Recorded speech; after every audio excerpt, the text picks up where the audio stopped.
इस वक्त कुछ इंपॉर्टेंट बताने जा रहे हैं। जी वासु, ओवर टू यू। बिल्कुल, देखिए इस पूरे बजट में सिंघस की बहुत बात हो रही है। सिंघस पे जो है वो फोकस है और उज्जैन के तराना से जो विधायक हैं महेश परमार, वो इस वक्त मेरे साथ मौजूद हैं। सर, उज्जैन क्या चाहता है इस बजट से? सिंघस के लिए क्या जरूरी है? सिंहस्थ महापर्व हम सबके लिए बड़े गौरव और यह ऐतिहासिक परंपरा है, अति प्राचीन, भव्य होना चाहिए। जो श्रद्धालु उनके लिए सुव्यवस्था हो, माँ छिपरा में वो डुबकी लगाए, आस्था की भगवान महाकालेश्वर जी के दर्शन करें।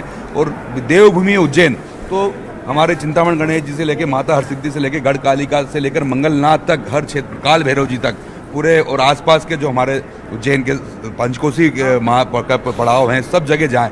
लेकिन उनके लिए क्या व्यवस्था हो रही है? मैंने पिछले 3 सिंहस्थ तो मैंने ढंग से देखे हैं, लगभग 4 सिंहस्थ मैंने देख लिए। तो आप लाल फीता से इतनी हावी हो गई, क्या कर रहे हैं वहाँ? स्थानीय जो हमारे बरसों से हमारे क्षेत्र सिंहस्थ से जुड़े हुए लोग हैं, हमारे वहाँ के स्थानीय अखाड़े हैं, उन सबसे विचार विमर्श करके क्या क्या मूलभूत व्यवस्था होना चाहिए। छिपरामा में डुबकी अच्छे से कैसे लगे, छिपरामा में जो गंदे नाले मिल रहे हैं वो नहीं मिले, महाकाल में सुलभ से दर्शन हो, अच्छे पांडाल लगे, पार्किंग व्यवस्था कहाँ होनी है, सब चीज व्यवस्था। ये सर सदन का गेट है, इसमें थोड़ी देर बाद अभी बजट जो है वो यहाँ पे पेश होने लगेगा। मैं आपसे एक बहुत महत्वपूर्ण सवाल कर रहा हूँ। इलाहाबाद में, प्रयागराज में कुंभ हुआ, कुछ अव्यवस्थाओं की तस्वीर वहां पे सामने आई। शासन को, प्रशासन को इन तरीके की चीजों को ध्यान में रखा जाए, इसको लेकर आपने कुछ सुझाव दिए हैं? सुझाव देने के लिए तैयार हो, ऐसे सुझाव जो सीधे जनहित के हैं, जिससे व्यवस्थाएं ठीक होगी। लेकिन सुझाव तो लें। आप न्यूज़ 18 के माध्यम से दीजिए सर। न्यूज़ 18 के माध्यम से ये कहना चाहता हूं कि स्थानीय लोगों की भागीदारी करें, जिनने 4-4, 5-5 सीएस देखें, किस तरफ से श्रद्धालु आते हैं, कैसे महाकुंभ का स्नान पर्व होगा, कैसे महाकाल जी के दर्शन होंगे, कहाँ पार्किंग होगी, किस तरफ से जन सैलाब ज्यादा आता है। चारों तरफ हमारे 4-5, जैसे मेरी विधानसभा में बताता हूँ आपको, आगरा बॉम्बे एबी रोड जुड़ा हुआ है, राजस्थान से जोड़ने वाला उज्जैन झालावाड़ रोड जुड़ा हुआ है। तो इन सब मार्गों पे हमें इस चीज़ की जानकारी है। तो पहले पार्किंग व्यवस्था अच्छी हो, श्रद्धालुओं को स्नान की व्यवस्था ठीक हो, डुबकी लगाए, क्योंकि सब वो छिपरा माँ में डुबकी लगाने लोग आते हैं, महाकाल जी के दर्शन करने आते हैं, संत महात्माओं का आशीर्वाद लेने आते हैं। देखिए चिंता वाजिब है वासु, क्योंकि अगर आपने जो महाकुंभ का जिक्र किया, प्रयागराज का जिक्र किया आपने, तो वहां की व्यवस्था कुछ बिगड़ी जरूर, क्योंकि अपेक्षाकृत ज्यादा लोग वहां पर आ गए। वहां बड़ा मैदान है, लेकिन जहां सिंहस्थ का आयोजन होना है वहां अपेक्षाकृत उतनी बड़ी जगह नहीं है, उतना बड़ा मैदान नहीं है, उतना बड़ा नदी का बेसिन क्षेत्र नहीं है। इस पर भी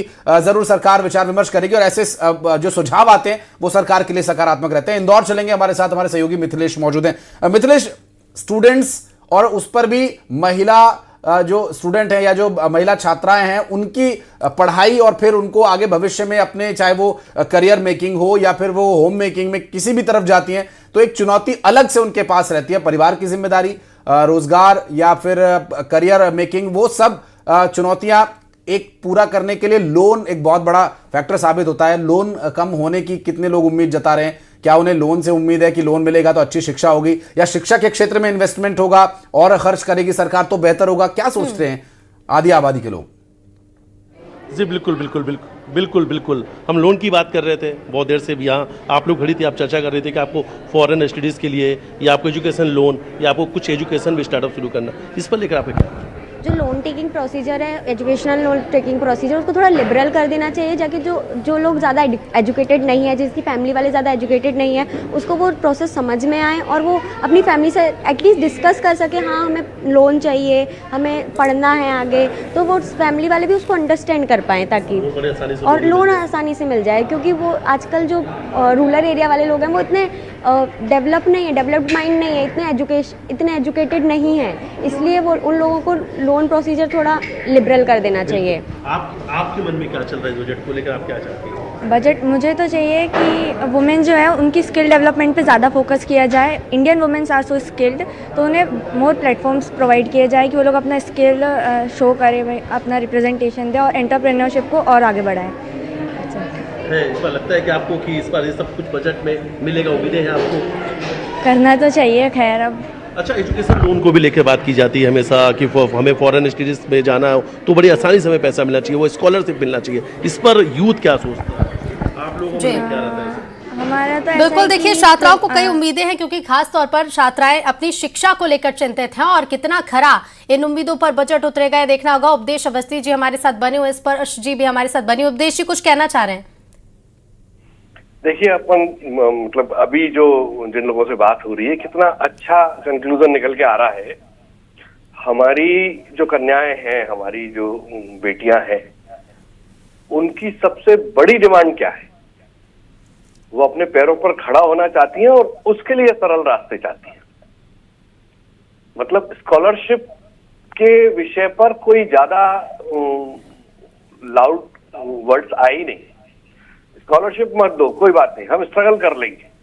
लेकिन जब हम अपने पैरों पर खड़ा होना चाहते हैं, नौकरी नहीं दे पा रहे तो भी कोई बात नहीं, लेकिन हम अपने पैरों पर खड़ा होना चाहते हैं तो प्लीज वो रास्ते ठीक कर दो। हमारे बिजनेस लोन, हमारा एजुकेशन लोन और हमारे स्टार्टअप पॉलिसी, एआई के लिए हमारी चीजें, लड़कियों, आप देखिए कितना चित्र बदल रहा है मध्य प्रदेश का। इतने सालों से हम लोग मध्य प्रदेश को देख रहे हैं, पहली बार ऐसा हो रहा है। लड़कियां ये कह रही हैं कि मैं बढ़ना चाहती हूँ, प्लीज बढ़ने दो। ये बहुत मतलब बड़ा पॉजिटिव साइन है। मैं उपदेश जी माफी के साथ आपको रोक रहा हूं, आप बहुत इंपॉर्टेंट बात कर रहे हैं। मैं ये कभी अभी हम थोड़ी देर पहले खबर पढ़ रहे थे, एक बहू जिसके ससुराल वाले उसे पढ़ने से रोक रहे थे, हाई टेंशन लाइन के टावर पर वो चढ़ गई कि अगर आपने मेरी पढ़ाई रोकी तो फिर मैं यहीं अपना स्थायी निवास बना लूंगी। जो बात आप कह रहे हैं इसलिए मुझे वो खबर रेफरेंस में आई तो मैंने ये आपको बीच में रोक दिया। जी आप अब बात पूरी करें। बिल्कुल बिल्कुल। तो बात वही है कि मध्य प्रदेश में अब महिलाओं का युग शुरू होने वाला है। आप इसे मतलब सर्वे करके समीक्षा किसी भी तरीके से कर सकते हैं कि किस कारण से आया, लेकिन महिलाएं तो अब आगे आ गई हैं और महिलाएं ही लीड करेंगी। बजट में जो है सिंगल्स के लिए चित्र नहीं होगा, सिंगल्स के लिए काफी कुछ होगा क्योंकि ज्यादातर इंफ्रास्ट्रक्चर्स के काम इसी साल होने हैं, तो ज्यादा पैसा वहां खर्च होगा और थोड़ी सी निराशा बाकी वर्गों को मिलेगी क्योंकि सरकार का फोकस किसान भी है और किसान में सरकार का फोकस केवल खेती नहीं है, अनाज नहीं है कि नहीं साहब आपको अच्छी उधर सरकार ने, आप देखेंगे बड़े उससे तो सरकार ने फोकस किया है किसान को। किसान की इनकम बढ़नी चाहिए, उसकी फसल का दाम नहीं बढ़ा सकते हैं तो पशुपालन के माध्यम से या किसी दूसरे तरीके से उसको क्या फायदा दिया जा सकता है। यहाँ तक कि सरकार ये भी प्लान कर रही है, आपको पता है कि यदि कोई एग्रो टूरिज्म मध्य प्रदेश में बढ़ सकता है, जैसे फॉरेस्ट टूरिज्म है हमारे यहाँ, तो यदि एग्रो टूरिज्म बढ़ सकता है, मेहमान किसान के घर जाके रहे, खेती को एक्सपीरियंस। ये सरकार की तिजोरी है जो खाली है, जनता कर्ज में डूबी हुई है, सरकार कर्ज ले रही है। एक मिनट आगे जान दो, आगे जान दो। तो सर क्या जनता से तो जनता से चंदा मांग रहे हैं क्या सरकार के लिए? सर जनता के लिए चंदा मांग रहे हैं क्या सरकार से? जनता तो पैसा दे चुकी है लेकिन सरकार ने खजाना खाली कर दिया। ये कांग्रेस का जो प्रोटेस्ट है वो यहाँ पे शुरू हो चुका है और हाथ में गुल्लक, वासु तख्तियों पर क्या लिखा हुआ है? ये हाथों में गुल्लक का क्या मतलब है, बताइएगा। कर रही है रोजाना कांग्रेस के जो सांकेतिक प्रोटेस्ट हैं वो यहाँ पर जो है वो लगातार चल रहे हैं, जारी है। तो लगातार जो